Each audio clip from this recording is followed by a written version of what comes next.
Have you ever done something that you knew was wrong just because it felt so right? And when your head says no, but your heart and body are screaming yes, have you ever been ready to give up everything for a taste of heaven? For me, it all started with a simple, innocent text message. It was a turning point in my life, a single instant that changed everything. I'm here to tell you about the price of lust, what it feels like to look into the abyss and to find myself reflected back at me. To tell you the truth, even now, even after everything, I still wouldn't trade it for the world. But that doesn't mean it was easy. If I had to describe it in one word, I would say torment. There were days when I didn't know if I was coming or going, when I questioned everything I believed in. You know that old saying? There are only two types of people in the world, those who have loved and those who will love. Well, I was both at the same time. My name is Name. I grew up in the heart of London, in a small flat above a noisy pub owned by my parents. My dad's a typical Englishman, a man of few words, but his eyes spoke volumes. He was a hard worker, always busy with the pub. He never really showed much emotion, not even to me. He always seemed distant, lost in some kind of fog. As for my mum, she was the opposite. Talkative, friendly, the heart and soul of the place. She was warm and welcoming, always laughing and joking around. I think she found my dad a bit boring, but she loved him anyway. They were a perfect match. When I was 18, I left home to study at university. I remember the day I moved out. My dad walked me to the bus station. Neither of us said a word, not a single sound. When the bus arrived, I looked back at my dad. His face was pale, his eyes distant, and he seemed strangely smaller than before. I thought maybe he was crying, and as the bus pulled away, I could have sworn I saw a tear roll down his cheek. But I quickly dismissed it. That wasn't possible. At the university I studied literature. It was my escape, my way of exploring the world without leaving my room. I read voraciously, devouring books by the dozen. One day I stumbled upon an old copy of Wuthering Heights, and that S, where I first encountered the story of Catherine Earnshaw and Heathcliff. Their passionate, destructive love changed me forever. It made me believe in something greater, something more intense than the everyday reality that surrounded me. After graduating, I worked at a library, which is where I met him. The first time I saw him, I knew there was something special about him, something magnetic and intriguing. His name was Boy's Name, and he was the son of the Duke and Duchess of Devon. He was visiting the library to research his family's genealogy.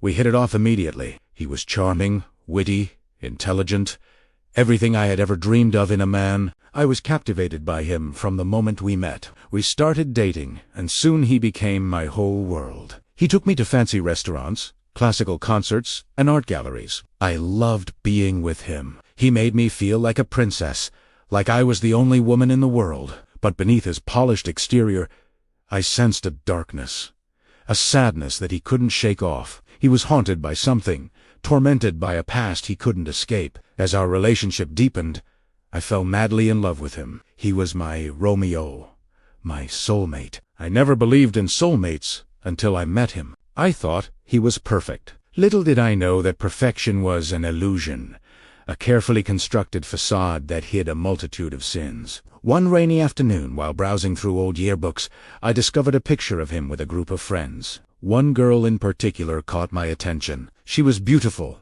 elegant, with a mysterious smile. Her name was Girl's Name, and according to the caption, she was his. I confronted him with what I had found, and he told me that Girl's Name was his childhood sweetheart, the girl he was supposed to marry. But their engagement was broken off years ago, he said, because she ran away with another man. I tried to put it out of my mind, but it kept coming back to haunt me. Who was this other man? Why did Girl's Name leave him? What happened to their love story? Questions that had no answers. Then one day I found a diary. It belonged to Girl's Name, and it contained a secret that threatened to destroy everything. The diary revealed a dark side of their relationship, a side that neither he nor anyone else knew about. Girl's Name wrote about the pressure she felt to marry him, about the suffocating expectations of their families, about the emptiness of a loveless marriage. And then there were the dreams, the ones she shared with her dearest friend, a married man named Man's Name, a man she loved with all her heart. In the end, she decided to run away, to escape the gilded cage that awaited her. But it wasn't just about escaping an unhappy marriage. It was also about escaping the chains of societal norms, of doing something radical to break free from the shackles of convention. It was about choosing love over duty, passion over obligation. When I learned all this, I felt torn. On one hand, I couldn't help but admire her courage, her willingness to fight for her happiness. On the other hand, I couldn't understand why he had never told me about any of this. Why had he kept it a secret? Was he ashamed of it? Did he regret it? I needed answers. So I decided to confront him, to force him to open up, to make him relive the pain he had buried so deep inside. At first, he resisted. He tried to change the subject, to avoid talking about it. But I pressed on. I wanted to know the truth. And slowly, very slowly, he began to open up. He told me about the torment he had endured, the guilt he had carried for so long. He admitted that he had been in love with another woman, a woman who didn't belong to his world, a woman whose love was forbidden. He confessed that he had been torn between his duty and his heart, between tradition and desire. I listened intently, trying to understand, trying to empathize with him. And as he spoke, I saw the cracks in his facade, the vulnerabilities that made him human, the flaws that made him attractive. In that moment realized that I didn't love the idea of him. I loved him for who he was, imperfections and all. And that's when I made a decision. I decided to stand by him, to support him, to help him heal. I decided to love him unconditionally. I didn't care what others thought. I didn't care about society's expectations. All that mattered was him and our love for each other. But it wasn't easy. There were days when the past threatened to consume us, when the ghosts of relationships past came back to haunt us. There were moments when I doubted myself, when I questioned our future together, but we held on tight, clinging to each other for dear life, refusing to let go. It was a wild, passionate love affair, a whirlwind romance that defied all odds. We were like ships in the night, lost at sea, searching for an anchor. We found solace in each other's arms, a temporary escape from the turmoil of our souls. I know what you're thinking.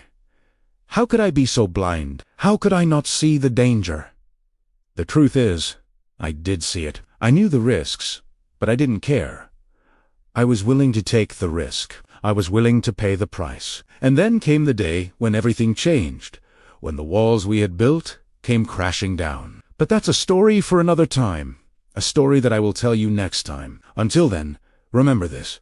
The price of lust is high, but the view from the top is breathtaking. Now it's time for me to tell you about the day our world came crashing down. I can still remember the heavy silence hanging in the air, the weight of unspoken words pressing down on us. We had reached a crossroads, and as we stood there, frozen in indecision, the echoes of laughter and whispers from the past seemed to mock us. It was like the ghost of our former lives were circling us, taunting us with what once was. The grand estate loomed over us like a watchful guardian, its ancient walls bearing silent witness to our turmoil. Each step we took within its hallowed halls felt heavy with the weight of expectations and traditions. It was a battle between duty and desire, between the gilded cage of our social standing and the wild freedom of love that dared not speak its name. Oh, the torment of those stolen moments, the fleeting glances, the hushed conversations, the secret rendezvous. Our love was a wildfire burning beneath the surface,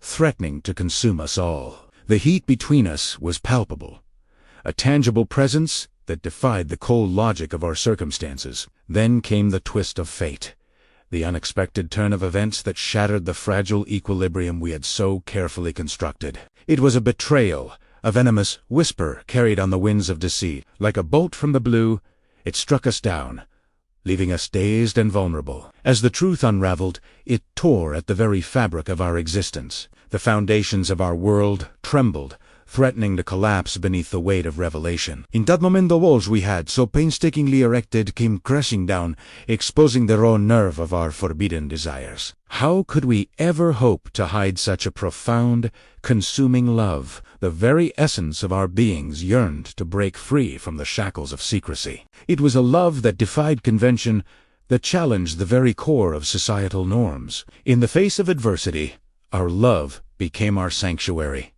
a refuge from the storm that raged around us. It was a love forged in the fires of passion, tempered by the trials we endured together. Despite the odds stacked against us, our love stood defiant, a beacon of hope in the darkest of nights. It was a love worth fighting for, worth sacrificing for, worth cherishing every stolen moment of. It was a testament to the enduring power of the human heart, a reminder that love knows no bounds, no limits, no confines. And so our story continues. A tale of forbidden love set against the backdrop of an opulent world where appearances are deceptive and desires run deep. Stay tuned to uncover the secrets that lie ahead, the challenges that test our love, and the choices that will shape our destiny. Together, we will navigate the treacherous waters of deceit, betrayal, and unrequited love. Until next time, let the whispers of our tale carry on the wind, a siren's call to those who dare to dream of love beyond the boundaries of convention. Dive into the depths of desire and emerge anew, for our journey has just begun.